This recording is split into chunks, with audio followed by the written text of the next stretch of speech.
Hi, Chris Daryl Larona Perón, and a former accountancy business and management student from Binawan Catholic College, but very fortunate na makagraduate as class valedictorian.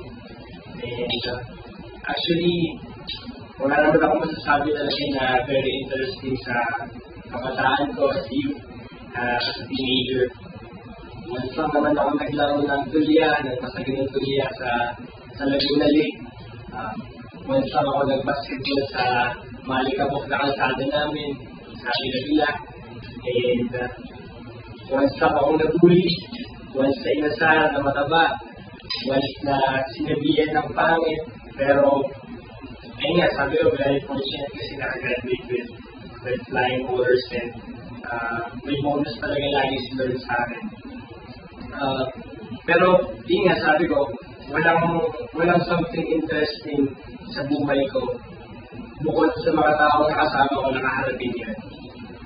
Well, being a student, syempre, I'm a social being. Hindi ko may tatanggi na kailangan ko talaga ng mga kasama sa buhay ko.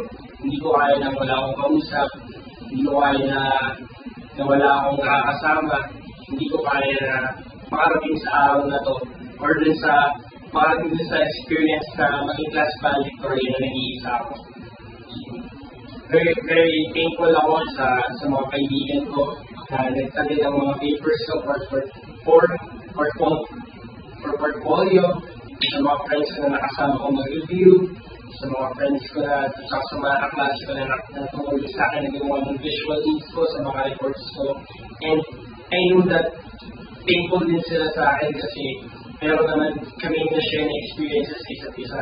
Hindi nga yung pinangakawakan namin na makakalimutan namin lahat ng academic lessons, lahat ng mga pinag-aralan namin sa school, but the experiences that we have learned, we have shared, and have experienced together will never be forgotten forever. Yung greatest gift na nakuha ko talaga ngayong high school life with my friends. And also, syempre sa mga teachers, and maraming salamat sa mga teachers for sharing their knowledge to us and reducing its meaning. Kasi kapag kasi tinatago na sa sarili yung kaalaman, nababawasan na yung halaga nun. So, dapat talaga sinishare. And most especially sa pamilya ko, actually my family is not, hindi naman talaga, kumbaga, pag kumpara siya sa ibang pamilya, hindi talaga siya ganun hindi siya ganun, I don't have words to explain kung ano yung pamilya ko, but ang masasabi ko lang, I'm the luckiest person to have that kind of family. Kasi very amazing. Anak ako ng mga isda. Anak ako ng titira ng isda. And having these words from my mom saying na anak, mas madaling magkaliskis ng isda kaysa magsulat, kaysa magbasa.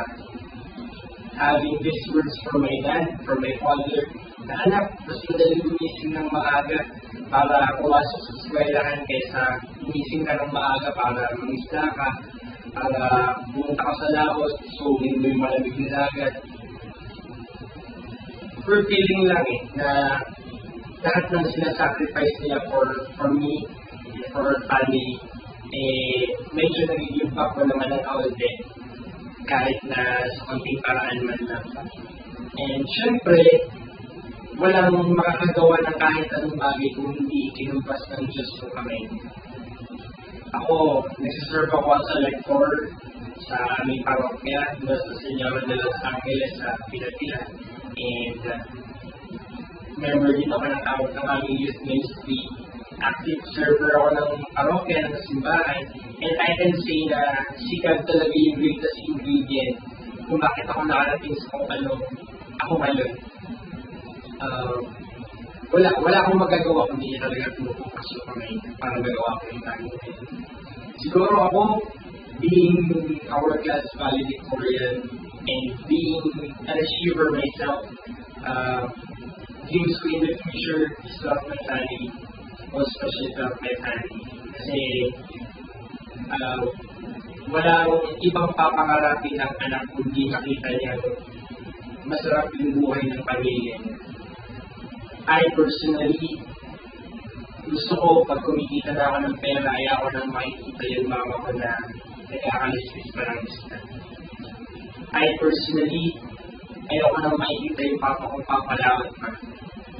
Gusto ko, at gusto ko na makita ko na nauupo sila sa isang upuan, titingin sila kung gaano maganda yung sunset, at masasabi nila na salamat kasi nagkaroon sila ng anak na kagaya ko.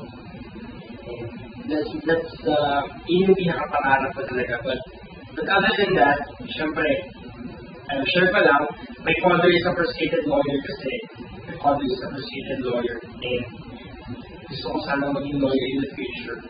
Pero pag-take up ko na siguro ako ng accountancy, hindi siguro, pag-take up ako ng accountancy as a preparatory course and eventually, if it's God's will and time and hindi na maganda tayo, who knows.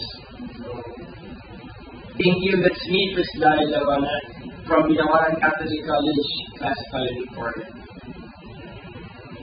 here in the Philippines, marami tayong poor pag-deserving students. So, parang, ang pula lang talaga sa mga estudyante yung opportunity. Yung, nasa kanila yung will, nasa kanila yung perseverance, nasa kanila yung hard work, pero yung opportunity wala. Due to financial, yun yung pinaka-main problem, financial incapacity. So, that could help and could really help sa mga estudyante meron ganung problema. Since it's nag-offer siya ng special discounts, makakatulong din siya para sa mga financial problems ng mga estudyante. And I personally, siguro meron recommend ko siya kasi galing ako sa mahirap na pamilya, marami akong friends, marami akong makakilala na alam ko malaki din yung problema sa kanilang bagay. And I highly recommend at Nicole para makatulong sa inyo na abutin yung mga pangarap. Hi, once again, I'm Chris Dahil Lavana from Binawaran Catholic College, our class valedictorian, proud to be musician.